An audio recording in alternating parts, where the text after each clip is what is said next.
tim optimal yang bertugas di malam ini.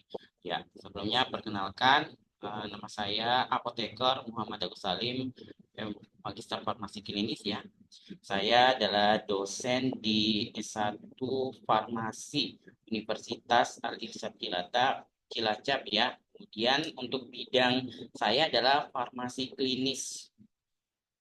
Nah, kemudian ya saya ucapkan terima kasih ya untuk teman-teman dari tim jajaran Optimal yang telah memberikan kesempatan pada saya untuk berbagi atau sharing ilmu terkait bimbingan UKI ya, bimbingan belajar di Optimal, mungkin dengan beberapa bimbingan sharing materi malam ini bisa menambah wawasan untuk teman-teman calon apoteker nih.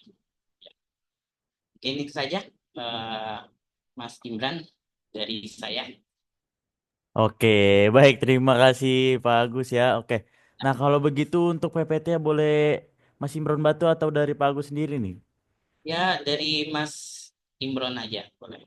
Oke, baik. Sebentar ya. Imron munculkan terlebih dahulu.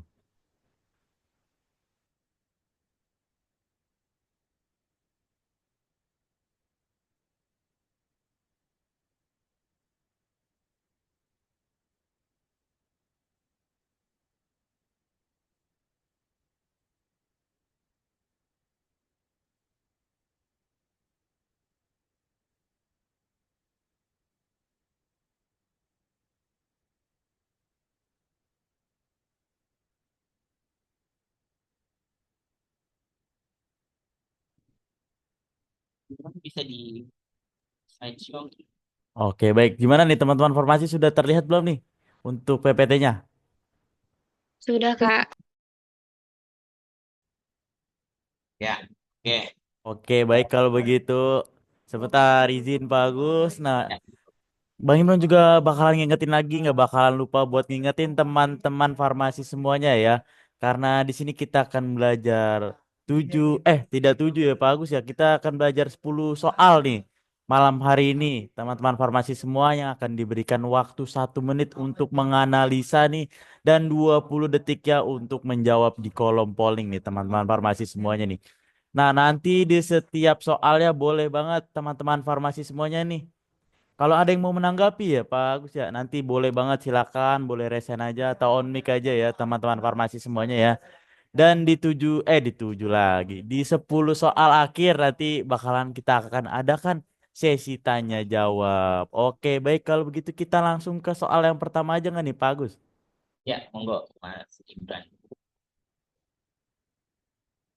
Oke, baik. Nah, sudah terlihat ya soal yang pertama ya teman-teman farmasi ya. Kalau begitu silakan langsung aja dianalisa 40 detik waktunya dimulai dari sekarang.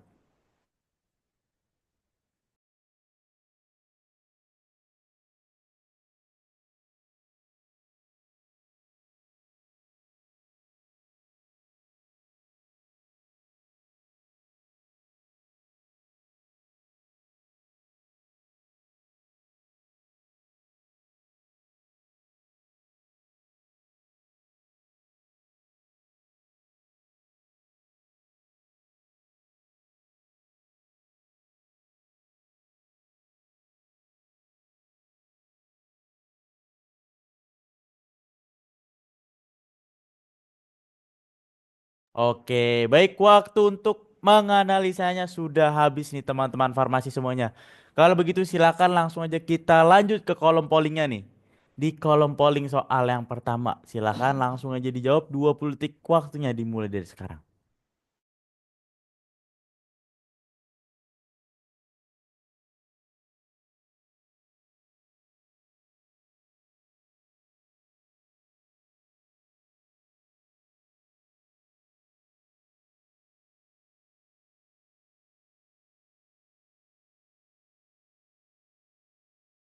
Oke, baik 20 detik waktu untuk menjawabnya sudah habis nih teman-teman farmasi semuanya ya. Oke, kalau begitu nih, Pak Agus nih sepertinya di soal yang pertama nih mungkin banyak yang terkecoh mungkin Pak Agus ini ya. Karena jawabannya ada semua ini Pak Agus. Kenapa nih ya? Ya, paham. Ya, mungkin dari sini bisa kita lihat ya, teman-teman. Jadi, kalau melihat dari soal ini, jangan terkecoh dulu ya.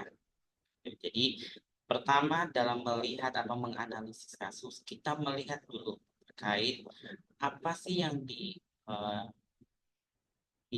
oleh pasien itu sendiri. Otomatis, terus kemudian kita melihat diagnosis dari soal itu sendiri. Oh, ternyata yang diketahui dari soal ini adalah tekanan darah pasien 128/90. Nah, kira-kira dari tekanan darah ini, apakah pasien ini dikatakan kategori tinggi, normal, apa rendah?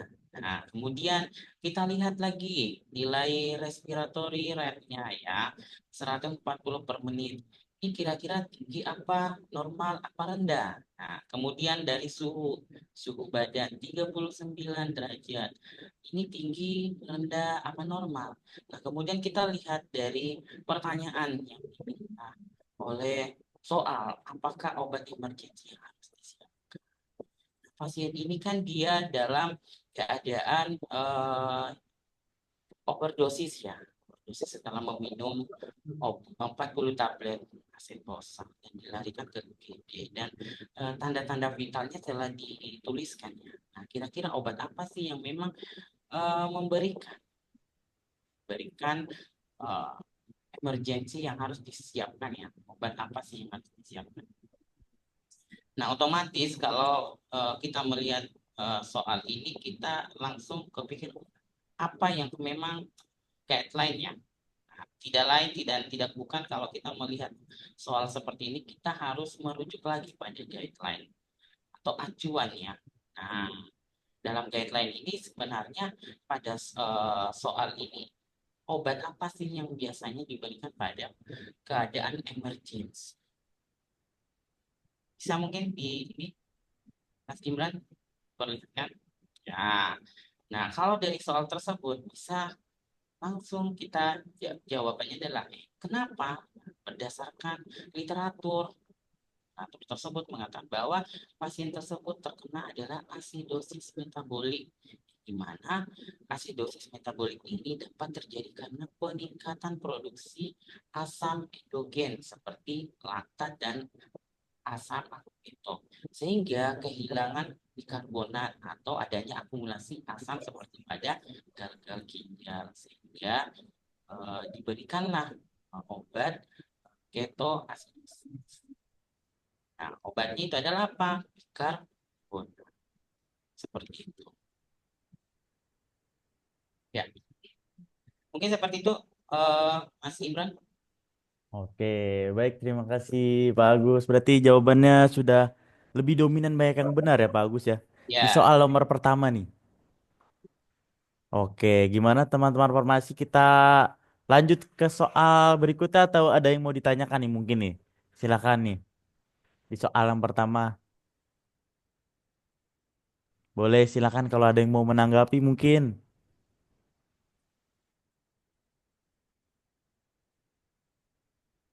Oke, sepertinya masih malu-malu di soal yang pertama ini Pak Agus nih. Masih belum ada yang mau bertanya nih. Mungkin nanti di akhir-akhir masih banyak nih pasti yang mau bertanya nih ya Pak Agus ya. Oke, kalau begitu kita ke soal yang berikut saja mungkin ya. Di soal nomor 2. Nah, sudah terlihat soalnya kalau begitu silakan nih. Langsung aja dianalisa 40 detik waktunya dimulai dari sekarang.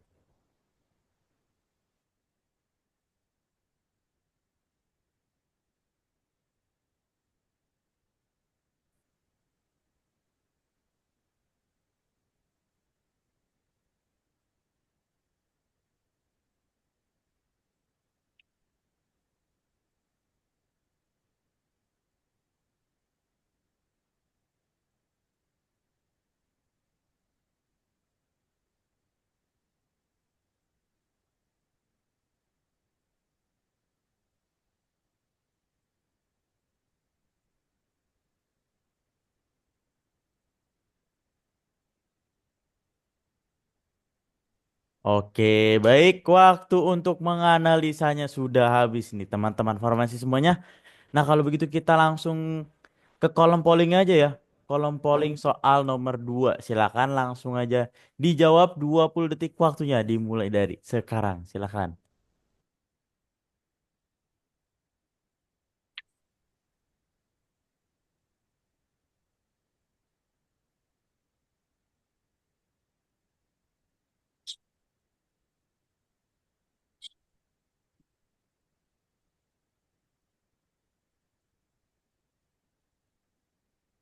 Oke, baik waktu untuk 20 detik menjawabnya sudah habis ya teman-teman farmasi ya. Oke, kalau begitu silakan nih. Ada jawaban A, ada jawaban C, ada jawaban D, ada jawaban E, ada semua ini seperti ini. Pak Agus ya jawabannya nih. Di soal nomor 2 masih bermacam-macam nih. Kalau begitu coba silakan teman-teman farmasi. Silakan nih kalau ada yang mau menanggapi mungkin nih. Perwakilannya kenapa jawabannya A, B, C, D atau E? Silakan.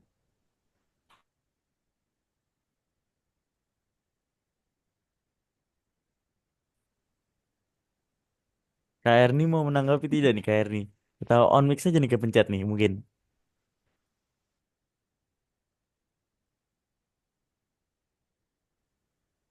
Oh, sepertinya kepencet aja ini Pak Agus nih. Oke, kalau begitu silakan nih Pak Agus langsung aja kita bahas mungkin ya di soal nomor 2. Silakan Pak Agus nih. Oke, terima kasih Mas Gibran. Ya, maaf. Soal ini nomor 2 ini adalah soal yang pernah muncul di UKI Februari ya tahun 2021 ya. Jadi soal UKI ini sebenarnya sering kadang bisa nanti di tahun 2025 bisa naik ya. Jadi terkait di soal nomor 2 ini adalah yang ditanyakan adalah seorang pasien. Di sini seorang pasien laki-laki usia 46 tahun menderita gagal jantung ya. Baru saja terdiagnosa mengalami hipertensi. Kemudian dokter berdiskusi dengan apoteker untuk menentukan penambahan obat pada pasien, maka obat yang tidak tepat direkomendasikan. Nah, teman-teman harus perhatikan clue yang diminta dari soal. Nah, di sini soal meminta adalah apakah obat yang tidak tepat direkomendasikan, yang tidak boleh. Artinya tidak boleh ya, atau dikontraindikasikan obat tersebut pada pasien gagal jantung. Nah, dari sini ada 5 pilihan, ada kandesartan, verapamil, diltiazem, labetalol, dan lisinopril. Nah, obat-obat tersebut ini adalah merupakan golongan-golongan dari beta blocker dan ada juga dari kanal kalsium blocker. Nah, kira-kira yang dikontraindikasikan pada pasien tersebut adalah B, verapamil. Kenapa verapamil?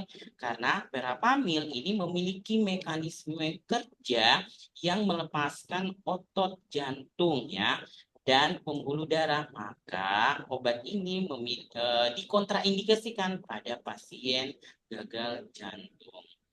Jelas karena ketika verapamil digunakan dia akan mempercepat ritme ya, ritme dari jantung ini. Sedangkan pasien ini karena gagal jantung. Ya, mungkin itu dari saya, Mas Imran.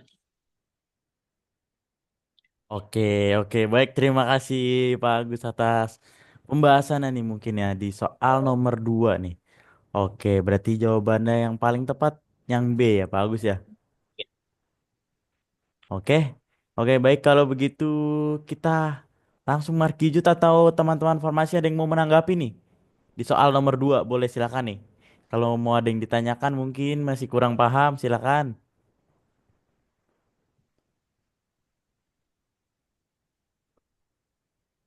Oke, baik sepertinya kita langsung lanjut aja Pak Agus ini ke soal nomor 3 mungkin ya.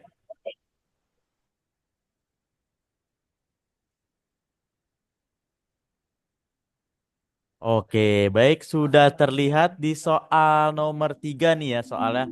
Kalau begitu silakan langsung aja dianalisa 40 detik waktunya dimulai dari sekarang. Silakan.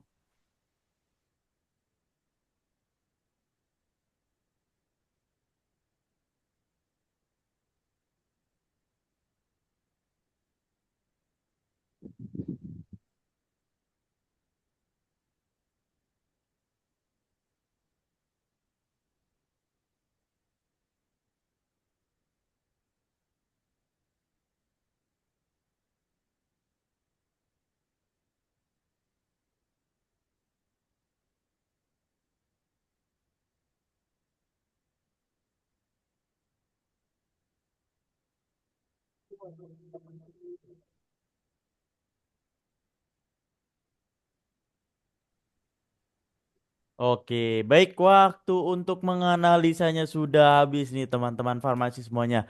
Oke, kalau begitu kita langsung lanjut aja ke kolom pollingnya nih ya. Karena sudah terlihat nih, silakan langsung aja dijawab. 20 detik waktu untuk menganalisa lagi. Menjawab dong. Silakan, boleh langsung dijawab.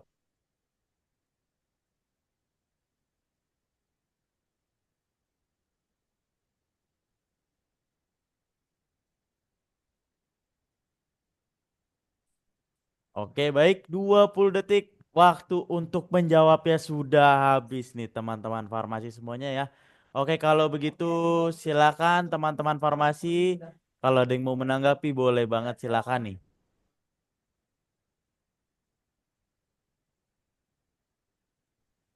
Gimana teman-teman farmasi nih? Kenapa nih jawabannya mungkin jawaban B atau C atau D atau E nih. Nih sebentar Bang Imran share dulu ya. Jawabannya nih mungkin. Nah masih banyak ya Pak Agus ya.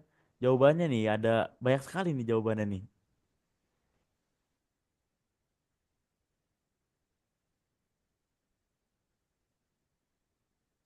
Gimana teman-teman farmasi? Boleh silakan nih. Kalau ada yang mau menanggapi mungkin atau mau dijelaskan dulu sama Pak Agus nih teman-teman farmasi nih. Lanjut aja Kak, dijelasin. Oke, boleh silakan nih Pak Agus. Langsung kita bahas aja mungkin di soal nomor 3 silakan. Ya, terima kasih Mas Ibran. Nah, di soal nomor 3 ini membahas atau menanyakan terkait pasien tersebut didiagnosis ya, didiagnosis apa namanya hipertensi ya, yang mengalami hipertensi, kemudian DM, kemudian kolesterol dan asam urat. Nah, kemudian yang ditanyakan adalah apoteker mengatakan bahwa pasien hal tersebut disebabkan efek samping ya. Jadi berbicara terkait efek samping dari obat yang diberikan si pasien. Kemudian pasien ini menanyakan kira-kira obat apa sih yang menyebabkan efek samping tersebut ya. Nah, harus kita lihat kalau misalkan ada mendapatkan soal seperti ini, kita jangan langsung buru-buru langsung menjawab ya, asal menjawab nih. Analisa dulu soalnya, kira-kira apa sih permasalahan dari soal tersebut, kemudian apa yang ditanyakan dari soal tersebut. Nah, di sini ditanyakan terkait efek samping obat yang dari pasien tersebut. Nah, kalau kayak gini berarti jawabannya adalah HCT, hidroklorodiasid. Kenapa bisa? Karena hidroklorodiasid ini merupakan golongan diuretik diasid. Diuretik diasid ini kita perlu ketahui bahwa efek sampingnya adalah peningkatan asam urat ya akibat dari reabsorpsi kembali atau penyerapan kembali asam urat karena penghambatan dari sistem kanal natrium, klor, kalium, kalsium. Nah, inilah yang menyebabkan sehingga pasien tersebut eh, apa terjadi peningkatan kadar asam urat. Seperti itu, Mas.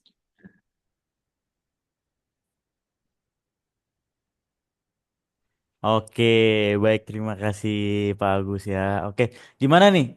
Karena sudah jelaskan mungkin ada pertanyaan mungkin dari teman-teman farmasi nih. Boleh silakan kalau ada yang masih mau bertanya nih.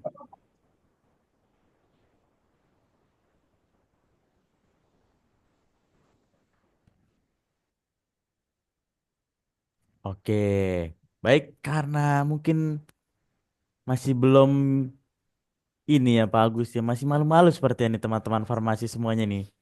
Masih belum mau menanggapi nih. Kemarin sepertinya banyak sekali yang mau menanggapi nih. Oke, kita langsung ke soal nomor 4 aja mungkin Pak Agus ya. Oke, kita lanjut ke soal nomor empatnya nih. Nah, ini jawabannya berarti yang paling tepat yang B. Oke, baik. Nah, silakan teman-teman farmasi langsung aja dianalisa 40 detik waktunya dimulai dari sekarang.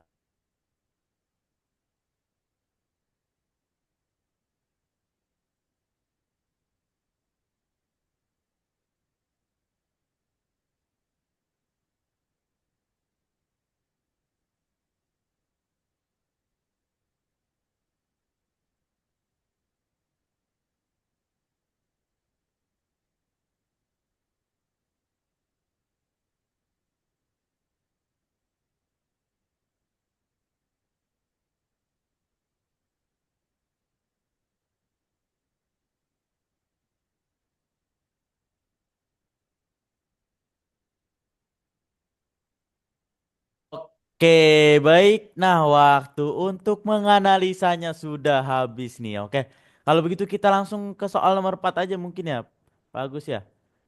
Untuk jawabannya, oke silakan langsung aja dijawab 20 detik waktunya dimulai dari sekarang.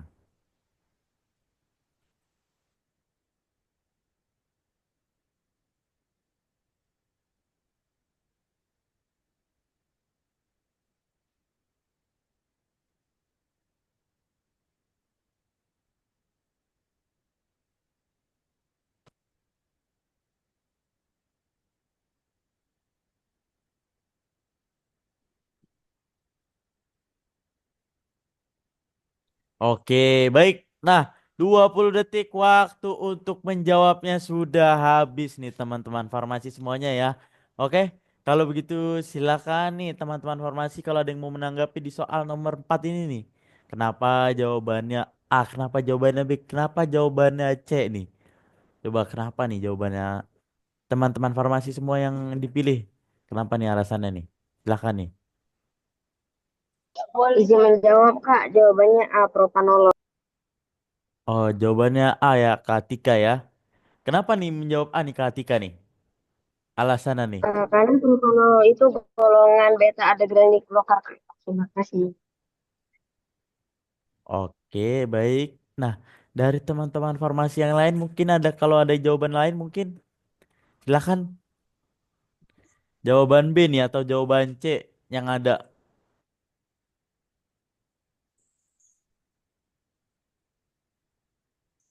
Oke, baik sepertinya tidak ada ya Pak Agus ya yang mau menanggapi nih. Oke, kalau begitu langsung kita bahas aja mungkin Pak Agus. Silakan. Ya, terima kasih Mas Imran. Oke, kita bahas ya. Nah, di soal nomor 4 ini pernah muncul ya di tryout nasional di tahun 2020. Nah, di soal tersebut kasusnya adalah pasien itu mengalami migrain. Nah, dokter di sini berdiskusi dengan seorang apoteker untuk memberikan terapi profilaksis ya untuk penanganan pertama. Nah, yang di sini kita ketahui adalah terapi profilaksisnya adalah obat golongan beta blocker adrenergic. Nah, sudah ada clue-nya sini golongan beta adrenergic. Nah, perlu diketahui bahwa golongan beta itu ada yang selektif dan non selektif. Nah, nanti kalau seperti ini kita lihat di guideline-nya. Nah, guideline-nya adalah coba nanti teman-teman lihat di Piro 11 edisi 2020 di situ telah terpampang ya di tabelnya bahwa untuk terapi profilaksis untuk obat golongan beta blocker adrenergic adalah golongan beta blocker yang selektif. Nah, untuk yang selektif di sini ada sudah terlihat jelas ya. A, ada propanolol. Ya, itu Mas Ibran. Nah, sini sudah ada ya propanolol. Jadi untuk penanganan seperti itu.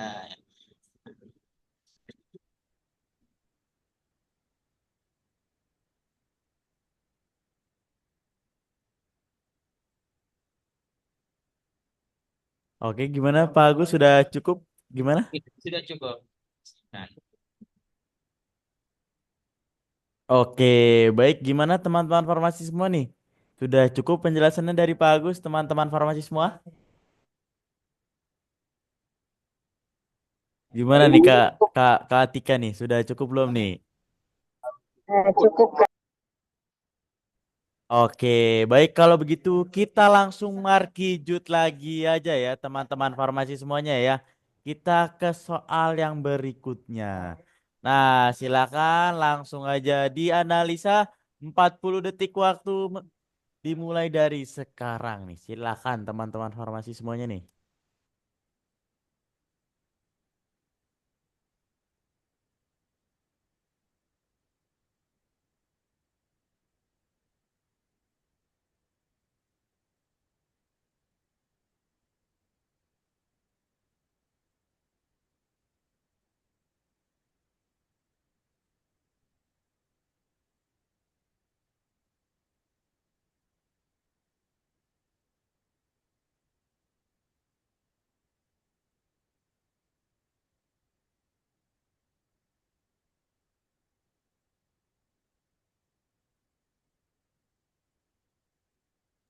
Oke, baik waktu untuk menganalisanya sudah habis ya teman-teman farmasi semuanya ya.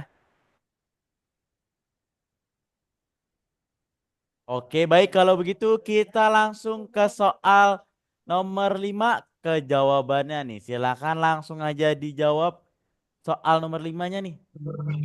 20 detik waktu untuk menjawabnya dimulai dari sekarang.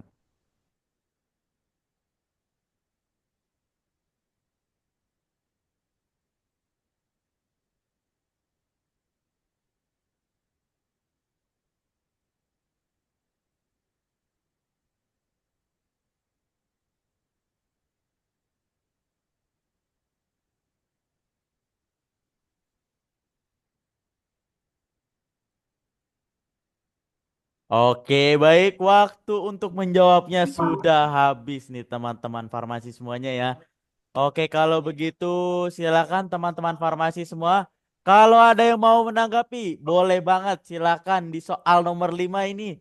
Silakan nih, kenapa jawabannya B, kenapa jawabannya C, kenapa jawabannya D atau E nih.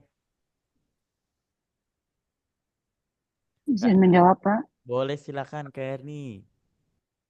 Eh, Kalau menurut saya itu yang B, labetalol. Karena untuk ibu hamil yang hipertensi eh, ada dua macam, yaitu preeklamsi dengan eklamsi. Kalau preeklamsi yang belum cukup bulan atau yang belum bisa dilahirkan, itu kita kasih obat hipertensinya metildopa, nifedipin, dan labetalol. Di sini yang ada labetalol. Makanya saya pilih labetalol. Tapi kalau sudah eklamsi, misalnya udah bisa dilahirkan, itu tuh kita kasih MG SO4. Maaf Pak kalau salah, itu pendapat saya. Oke, baik terima kasih Kak Erni ya. Oke. Nah, kalau begitu kita langsung bahas aja mungkin Pak Agus ya. Apa nih jawaban yang paling tepat nih? Coba silakan Pak Agus, mari kita bahas aja. Oke, terima kasih Mas Imran. Oke, nah di soal nomor 5 ini adalah terkait pasien ibu hamil ya. Nah, ibu hamil tersebut ini kan terdiagnosis hipertensi ya. Nah, dan perlu kita ketahui bahwa pasien ibu hamil ini sangat hati-hati ya untuk dalam pemberian atau penanganan obat ya, dan obat karena ya kita perlu ketahui ya enggak ada beberapa obat yang bisa menyebabkan terkait jadinya ya bisa fatal gitu. Nah betul sekali tadi peserta atas nama siapa ya Mas Gibran yang jawabnya ya. Nah memang sudah betul Erni Pak. ya Mbak Erni ya. Iya Pak. Tapi memang kalau kita merujuk dari guideline seperti di GNC 8 ya. Nah, ini GNC 8 ini merupakan kitabnya ya, kitabnya seorang farmasi khususnya di tata laksana pengobatan untuk hipertensi ya.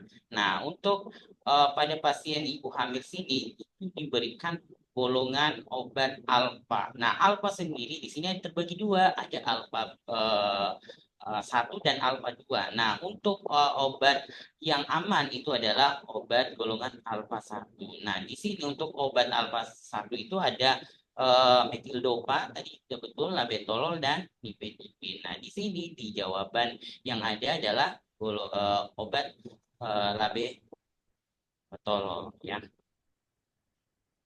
Ya, mungkin itu Mas Imran. Ya. Jadi ingat aja ya, melani. Jadi singkatan dari melani, metildopa, labetalol, dan nifedipin. Ya. Ya. Oke, baik terima kasih Pak Agus. Nah, nih jangan lupa ya teman-teman farmasi semua nih diingat nih singkatannya ya. Biar langsung ingat semua nih mungkin nih di soal nomor 5 nih. Oke. Oke, kalau begitu kita langsung lanjut aja Pak Agus ya ke soal berikutnya ya Pak Agus ya. Oke, baik silakan teman-teman farmasi semuanya. Kita langsung ke soal nomor 6 nih. Di soal nomor 6 sudah terlihat begitu langsung aja dianalisa 40 detik. Waktunya dimulai dari sekarang.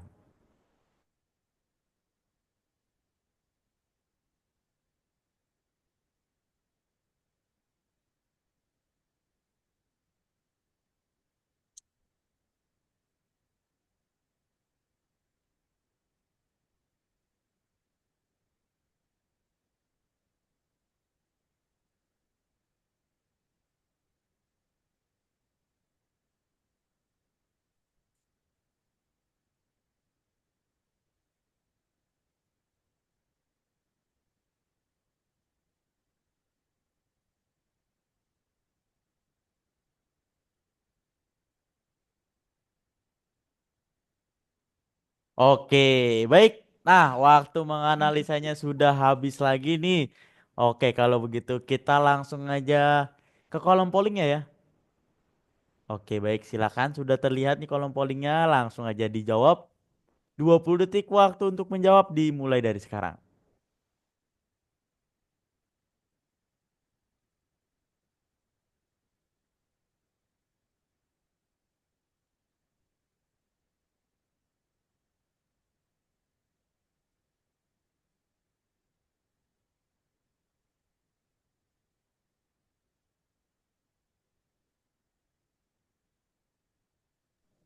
Oke, baik. Nah, waktu untuk menjawabnya sudah habis nih teman-teman farmasi semuanya ya. Oke, kalau begitu silakan langsung aja nih teman-teman farmasi semua nih. Kalau ada yang mau menanggapi boleh silakan nih. Apa mau dibahas dulu mungkin oleh Pak Agus? Silakan Pak Agus, kita bahas aja dulu nih. Mungkin nanti baru ada pertanyaan dari teman-teman farmasi semuanya ya. Boleh silakan Pak Agus. Ya, oke. Terima kasih Mas Gibran. Nah, di soal nomor 6 ini adalah menanyakan bagaimana sih informasi terkait penggunaan obat dari Katobril. Nah, teman-teman harus ketahui ya, terkait penggunaan obat itu ada yang diminum bersama makanan, ada yang diminum setelah makan, dan ada yang diminum saat perut kosong. Nah, kira-kira kalau katopril ini dia masuk dalam kategori yang mana? Nah, perlu diketahui bahwa untuk obat hipertensi itu khususnya golongan ACI itu diminum saat perut kosong ya katopril. Kenapa? Karena katopril ini dapat menurunkan bioavailabilitas ketika diminum itu setelah makan atau bersama makanan. Nah, makanya untuk bagusnya meminum katopril ini adalah saat perut kosong supaya kerja dari katopril itu bisa lebih baik ya, lebih bagus di dalam seperti itu, Mas Iman. Jadi intinya lebih di bioavailabilitas ya, bagaimana penyerapan obat di dalam tubuh. Itu Mas Imran. Oke, baik. Terima kasih Pak Agus. Oke, kalau begitu kita langsung ke soal berikut aja ya, ke soal nomor 7 nih. Oke, nah silakan teman-teman farmasi semuanya langsung aja dianalisa 40 detik dimulai dari sekarang.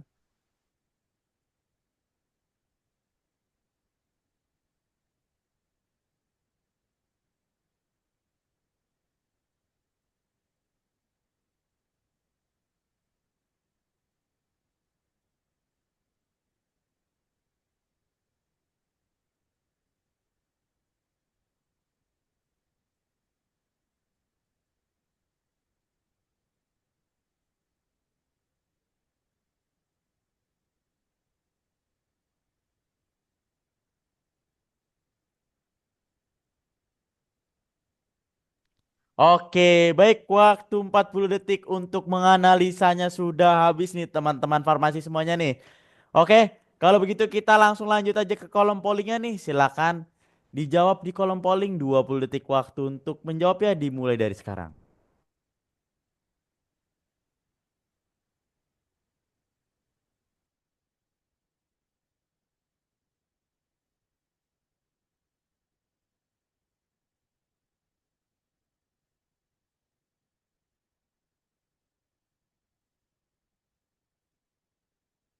Oke, baik, 20 detik waktu untuk menjawabnya sudah habis nih. Oke, baik. Boleh silakan kita langsung bahas aja mungkin Pak Agus. Di soal nomor 7 nih. Oke, terima kasih Mas Imran. Nah, di soal nomor 7 ini, di sini soalnya kan seorang wanita berusia 60 tahun menderita penyakit diabetes mellitus. Ya, ingat ya, diabetes mellitus tipe 2. Nah, kalau diabetes mellitus tipe 2 itu karena apa? Eh, itu dia masih bisa memproduksi namanya insulin tapi kurang ya, makanya dia membutuhkan insulin dari luar. Nah, sehingga di soal ini yang diminta ada yang dipermasalahkan adalah pasiennya ini DM tipe 2 sehingga kemudian diobati dengan insulin glargin. Nah, insulin glargin ini adalah insulin yang kerja panjang ya atau yang bekerja di siang hari ya pasal. Nah, diberikan 1 kali 10 unit per hari. Kemudian kondisi ini dapat terkontrol selama 5 tahun. Namun sekarang gula darah puasanya tidak menunjukkan hasil yang baik. Kira-kira apa saran sebagai apoteker? Nah, kalau melihat kasus seperti ini, berarti pasien sudah menggunakan insulin selama 5 tahun, tapi pasien ini tidak menunjukkan perubahan ya selama penggunaan insulin tersebut. Nah, kira-kira seperti ini ya harus kita lakukan apa? Bukan penggantian atau penghentian, tetapi kita harus menaikkan lagi dosisnya ya. Sehingga jawabannya di sini adalah C, meningkatkan dengan insulin glargin. Jadi meningkatkan dosisnya ya, yang tadinya mungkin pemberiannya itu 1 kali 10 unit ya, mungkin bisa kita nanti tingkatkan menjadi 1 kali 12 unit ya. Pemberiannya sebanyak 2 unit. Seperti itu, Mas. Jadi ditingkatkan, bukan dihentikan ataupun diganti. Karena insulin ini adalah insulin yang bekerja panjang ya. Bekerja panjang. Seperti itu, Mas Imran. Oke, baik terima kasih bagus ya untuk tanggapannya tuh. Penjelasannya nih. Oke, silakan teman-teman farmasi nih ada yang mau menanggapi nggak nih di soal nomor 7 nih? Sudah nomor 7 aja nih, boleh silakan nih teman-teman farmasi nih. Kalau ada yang mau menanggapi, boleh banget silakan atau bertanya nih di soal yang gimana apa kita lanjut aja nih teman-teman farmasi nih. Oke, baik kita langsung lanjut aja ya Pak Agus ya. Kita lanjut ke soal berikutnya nih. Di soal nomor 8. Oke, baik. Silakan teman-teman farmasi langsung aja dianalisa 40 detik waktunya.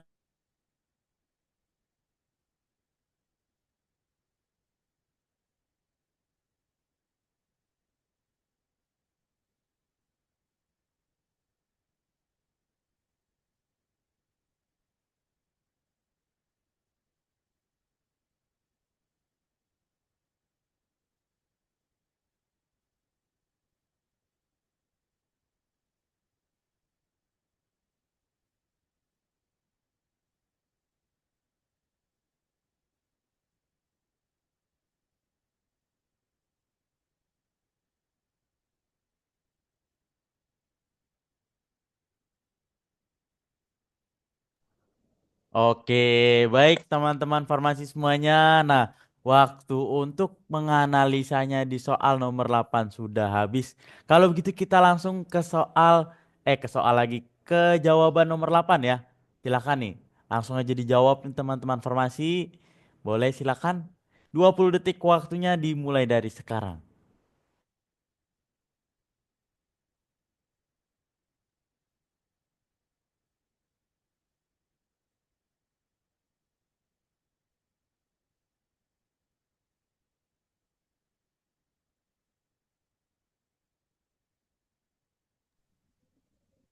Oke, baik 20 detik waktunya sudah habis nih untuk menjawab di kolom polling ya.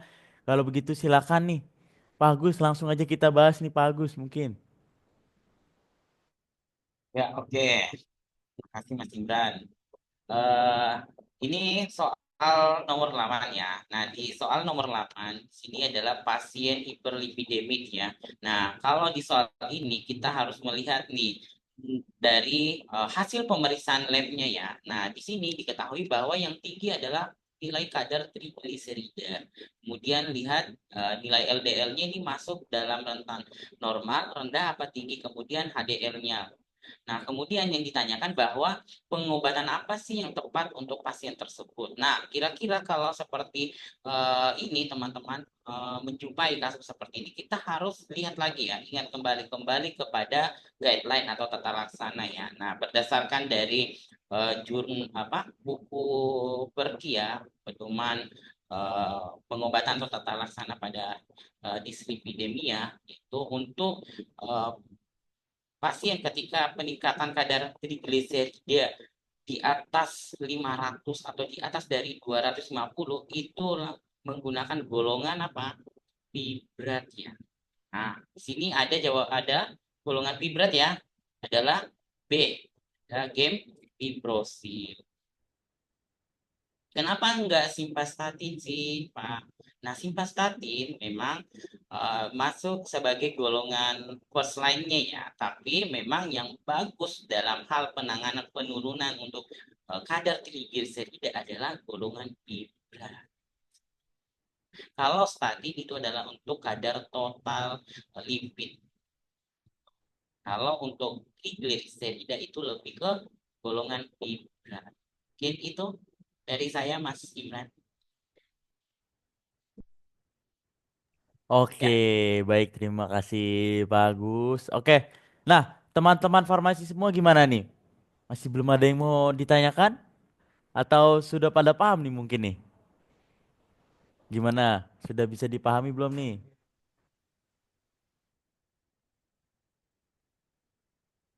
Gimana teman-teman farmasi? Kalau tidak ada langsung kita lanjut aja mungkin nih. Oke, kita langsung lanjut ke soal berikut aja ya Pak Agus ya. Dua ya. soal lagi nih. Oke, baik. Nah, sudah terlihat soalnya. Kalau begitu silakan langsung aja dianalisa 40 detik waktunya dimulai dari sekarang.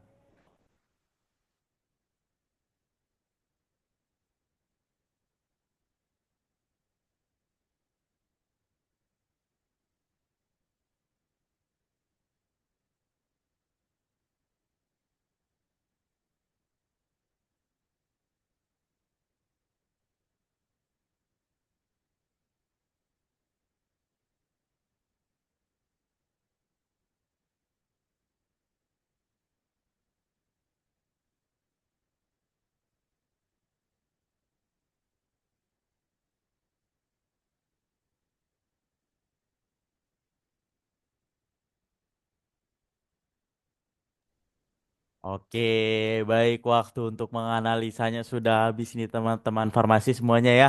Oke, kalau begitu kita langsung lanjut ke kolom pollingnya aja nih.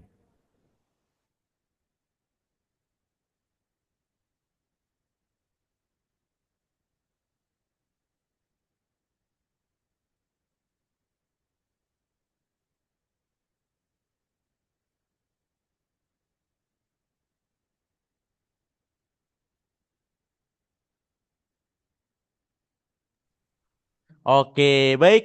Di soal nomor 9 sudah habis nih waktu untuk menjawabnya. Sepertinya waduh, sangat serentak sekali nih Pak Agus ya. Di soal nomor 9 nih ada jawaban yang paling dominan banget nih, jawaban A nih. Kenapa ya? Jawaban A nih paling banyak dipilih nih oleh teman-teman farmasi semuanya nih. Boleh silakan nih kalau ada yang mau menanggapi atau mau dibahas dulu sama Pak Agus, teman-teman farmasi.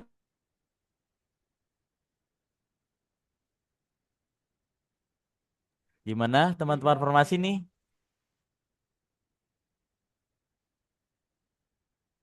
Oke, mungkin kita langsung bahas aja Pak Agus nih. Kenapa nih jawaban A paling banyak dipilih oleh teman-teman farmasi ya? Silakan Pak Agus. Ya, oke, terima kasih Mas Imran.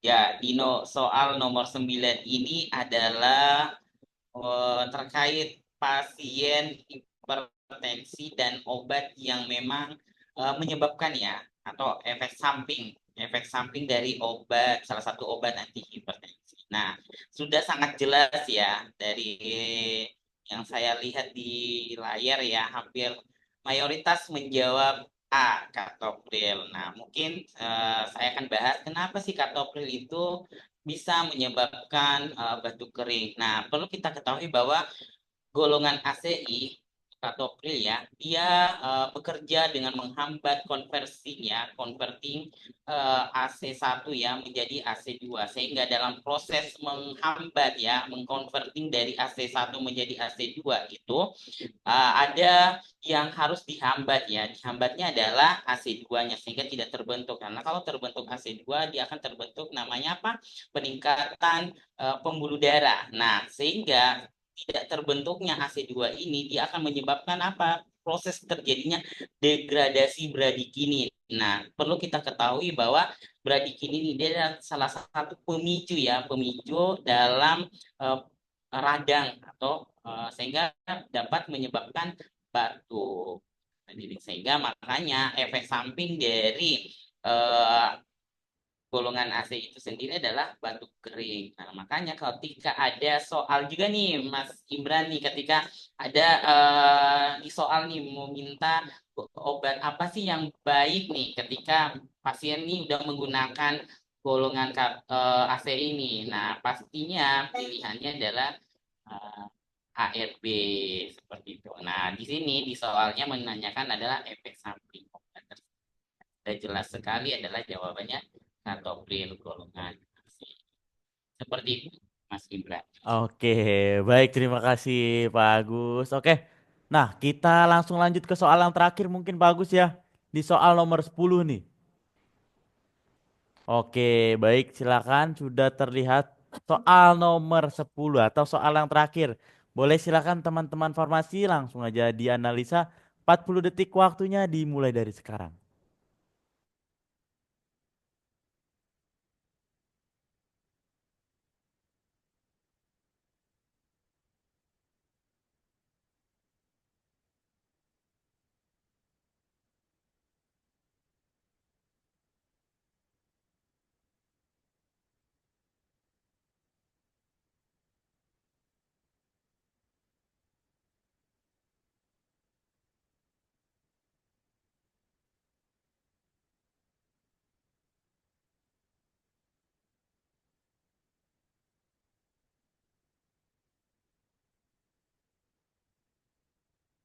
Oke, baik 40 detik waktu untuk menganalisanya sudah habis. Kalau begitu kita langsung lanjut ke kolom pollingnya aja nih. Silahkan langsung dijawab. 20 detik waktu untuk menjawab dimulai dari sekarang.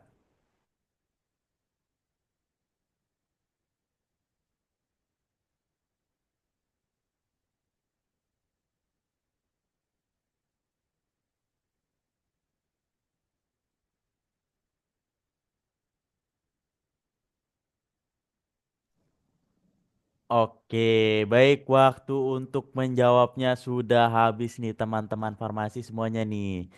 Oke, kalau begitu silakan nih. Pak Agus kita langsung bahas aja mungkin Pak Agus ya. Di soal nomor 10 nih silakan.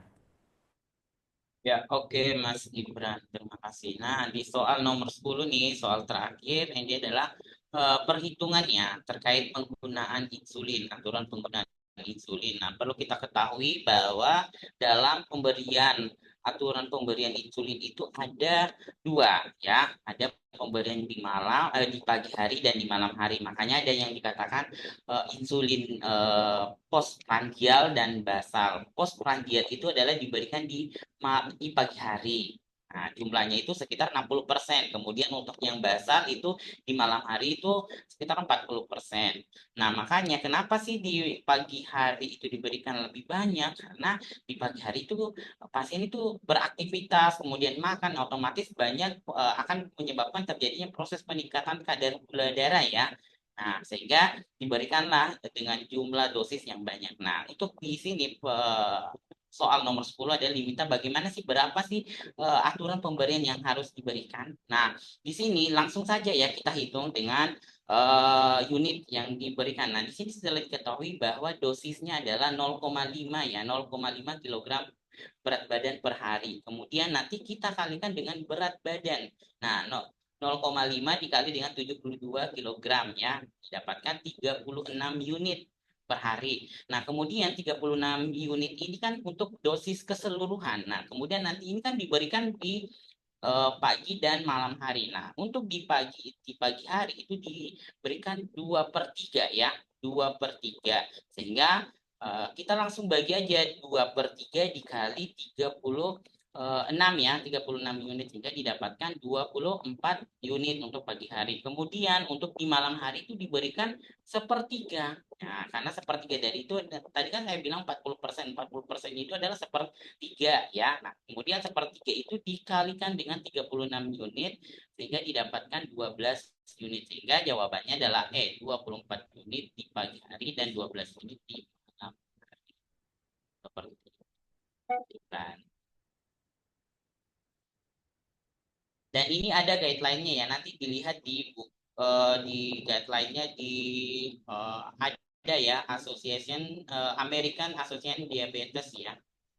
Nanti di situ ada perhitungan terkait pemberian insulin ya, insulin prandial dan basal. Seperti itu, Mas Imran. Oke, baik. Terima kasih Pak Agus. Nah, teman-teman farmasi semua, 10 soal sudah kita bahas nih ya pada malam hari ini. Kalau begitu silakan teman-teman farmasi. Kalau ada yang mau menanggapi atau bertanya-tanya nih tentang 10 soal yang sudah kita bahas tadi, mungkin masih ada yang ngeganjel, boleh silakan ditanyakan nih.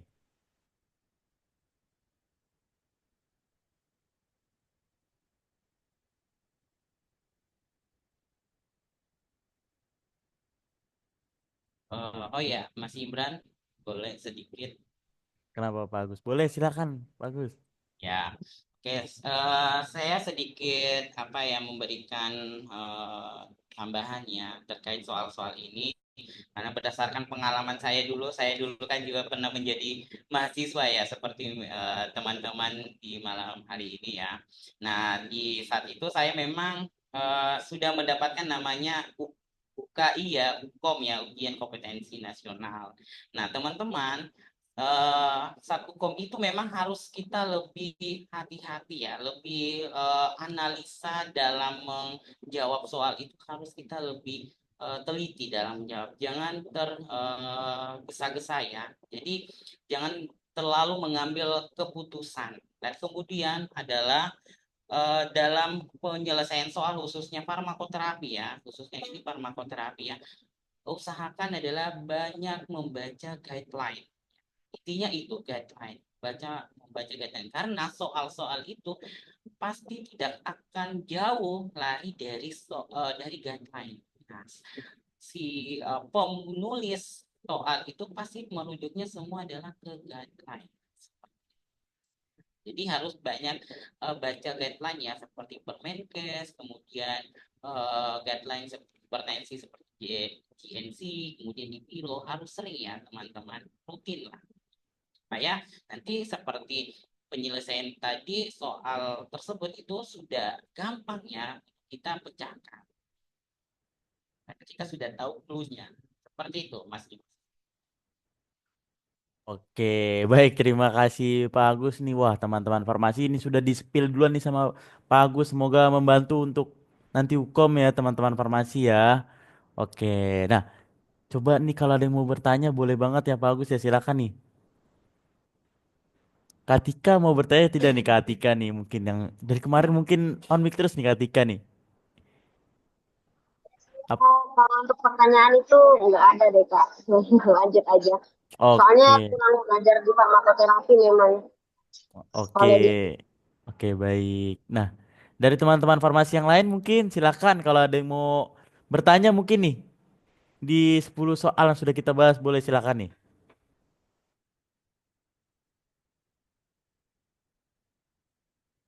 Oke, tidak ada apa gimana sudah pada paham nih teman-teman farmasi nih.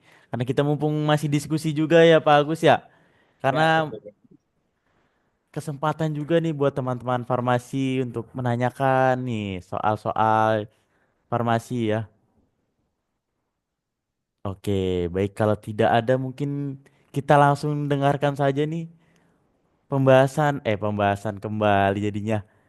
Sedikit motivasi dari Pak Agus nih teman-teman farmasi nih ya karena 10 soal juga sudah kita bahas kalau begitu kita dengarkan motivasi sedikit dari Pak Agus nih silakan Pak Agus.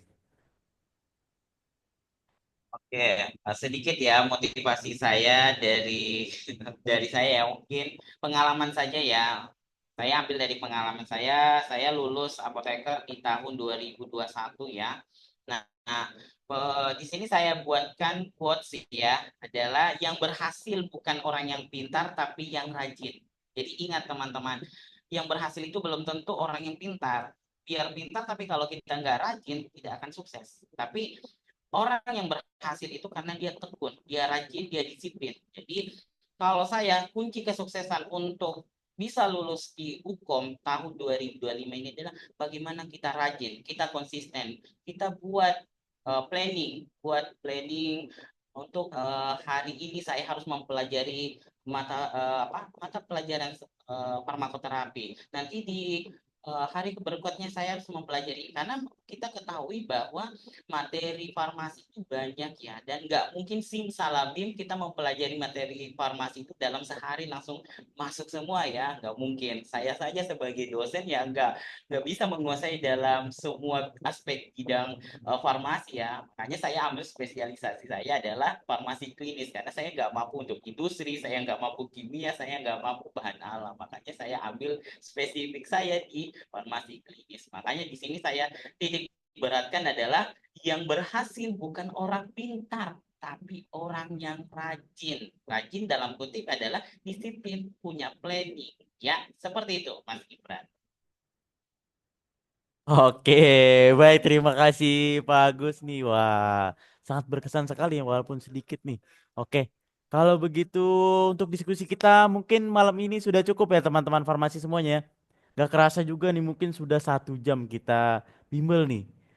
Gak kerasa juga kan ya? Sudah 1 jam aja nih. Oke, kalau begitu. Baik, sebelum kita tutup bimbel kita pada malam hari ini, teman-teman farmasi, alangkah baiknya kita berdoa kembali agar ilmu yang kita dapat pada malam hari ini bermanfaat untuk Ukom nanti atau bekal Ukom nantinya ya. Oke, baik kalau begitu berdoa menurut saya masing-masing, berdoa dimulai.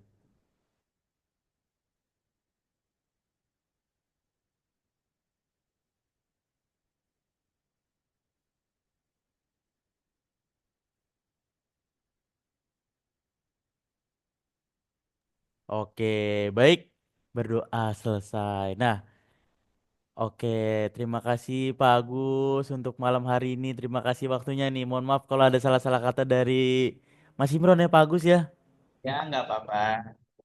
Saya juga ya minta maaf kalau ada sebentar. Oke, baik terima kasih Pak Agus. Kalau begitu sudah boleh meninggalkan room Zoom-nya nih Pak Agus. Oke, terima kasih Mas Imron dan teman-teman dari tim Optimal ya. Assalamualaikum warahmatullahi wabarakatuh. Waalaikumsalam warahmatullahi wabarakatuh. Terima kasih Pak Agus.